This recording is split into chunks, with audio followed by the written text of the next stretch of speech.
I don't know about you guys, but one thing that has been on my mind ever since that flashback in The Answer is if the gems were around thousands of years ago, surely they ran into some humans. But how exactly did these humans react to magical aliens showing up on their planet, and what exactly were they able to learn from them? What if the people of Earth worshipped the gems as gods?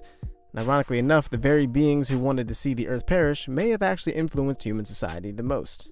Let's take a look. So I'm sure most of you watching this are familiar with the concept of ancient aliens. Some people believe that in ancient times Earth was visited by aliens, and these extraterrestrial beings actually steered humans in the right direction with knowledge and resources and helped shape human history.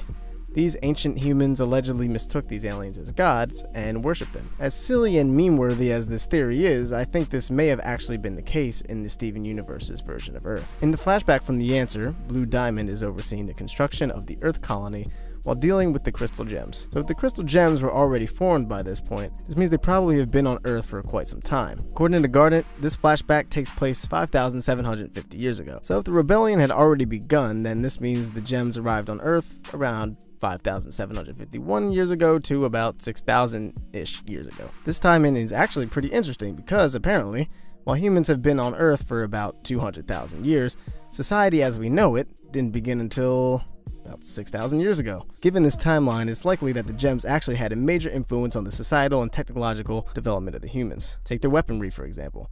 In The Answer and multiple other flashbacks taking place in ancient times, we see the gems using swords, shields, axes, and the like, all of which had not been yet invented by humans. It's safe to assume that humans created these weapons based on watching the gems fight and or finding the remaining weapons of fallen soldiers from places like the Strawberry Battlefield. Another huge thing the gems may have given humans, whether deliberately or inadvertently, is language. In The Answer, the gems are clearly speaking English, so we know it's not something they picked up from humans since Old English wasn't brought to Great Britain likely until the mid-5th century. This suggests to me that the gems, most likely the crystal gems post-war, actually were the ones to do this. I mean, who knows what things they were getting into all those years after the war. Now it is possible, much like Dragon Ball Z or the Marvel Cinematic Universe, that English is just the common tongue, but we don't know. There was even a joke on Tumblr that Garnet didn't have a British accent, but rather Great Britain had a Garnet accent. This could also explain things like monsters in Greek mythology. Possible creatures like Medusa and Cerberus were actually just corrupted gems. And if they worshipped the gems as gods, maybe Lapis was the goddess of the sea in place of Poseidon or Neptune. Maybe Yellow Diamond was some sort of sun goddess, assuming she was ever there. And maybe pearls were the goddesses of insecurity. Sorry, that was low. But seriously, it's possible that Greek mythology, Egyptian mythology, Norse mythology, etc. were all influenced by the gems, since they were all powerful and nearly immortal. Hopefully, this is something we might actually be able to learn more about in the future.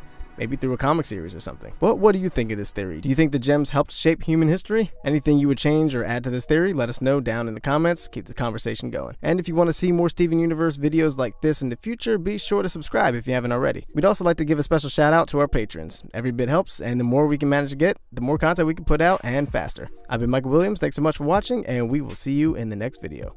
Peace.